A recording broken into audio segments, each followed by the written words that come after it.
जय जवान जय किसान म्हणत संतप्त शेतकऱ्यांनी तहसीलदाराची गाडी फोडली। नांदेडच्या मुदखेड तहसील कार्यालयासमोरील प्रकार।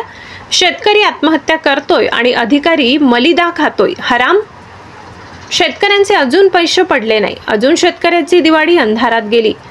फावड्याने गाडी फोडताना शेतकऱ्यांनी व्यक्त केल्या भावना। शेतकऱ्याला पोलिसांनी ताब्यात घेतल्याची माहिती। नांदेड जिल्हा प्रतिनिधी मनोज मनपूर्वे। एखाद्या गावात जाऊन तुम्हाला पैसे पडले का म्हणून सर्वसामान्य शेतकरी जेव्हा टॅक्स भरतो तेव्हा तुम्ही अधिकारी लोक तेव्हा तुमचे अधिकारी लोकांचे पगारी होतात। तुम्हाला जाणीव असायला पाहिजे या गोष्टीची। काय व्हायचे ते उद्या आज तहसीलदाराची गाडी फोडली, उद्या आमदाराची फोडतो। फासावर चढायचं आहे शेतकऱ्यासाठी। काय लावलंय तुम्ही? आमची दिवाळी अंधारात गेली। होतं ते नव्हतं झालं, सगळं सोयाबीन गेलं आणि मस्त मजेशीर बसून तुम्ही खुर्च्यावर येऊन मस्त पगारी काढता शेतकऱ्याचे।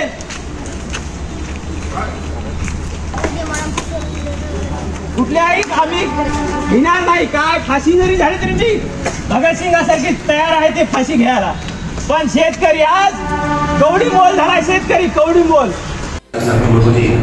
वासरे येथील एक व्यक्ती साईनाथ खाचोळे यांनी तालुक्याच्या ठिकाणी मला येऊन न भेटता किंवा कोणतीही पूर्वकल्पना न देता तहसीलदाराच्या शासकीय वाहनाचा काच या ठिकाणी फोडला आहे। त्यांचा मुख्य दोष त्यांना पैसे अनुदानाचे मिळाले नाही असा प्राथमिक अहवाल दिसून आला। त्यानंतर आम्ही आमचं रेकॉर्ड तपासले असता साईनाथ खाचोळे यांना यावर्षीचेही पैसे आपल्या रेकॉर्डवर जमा झालेले आहेत। त्यांना या अगोदर पण गेल्या वर्षीचे किंवा त्या अगोदरच्या अतिवृष्टीचे पैसेही त्या ठिकाणी मिळालेले आहेत। त्यामुळे त्यांची जी तक्रार किंवा पैसे मिळाले नाहीत त्यात ते काही आढळून येत नाही।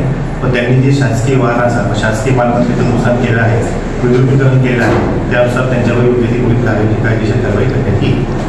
सर कोणत्या प्रकारची त्यांनी आशा होती किंवा त्यांना रोष होता नाही? त्यांनी आम्हाला येऊन काही संपर्क साधला नाही किंवा अगोदर मला कॅबिनमध्ये आज भेटले नाही। सकाळपासून माझ्या कार्यालयात काम करत आहे, ते आली नाही आणि त्यांनी काही कळवले नाही किंवा आमच्या गाव महसूल अधिकाऱ्यांनाही त्यांनी काही पत्र किंवा कोणताही ऑफिशियल अर्जही या ऑफिसला केला नाही किंवा येऊन ते भेटलेही नाही। त्यांनी थेट येऊन त्या प्रकारची कृती त्या ठिकाणी केलेली आहे।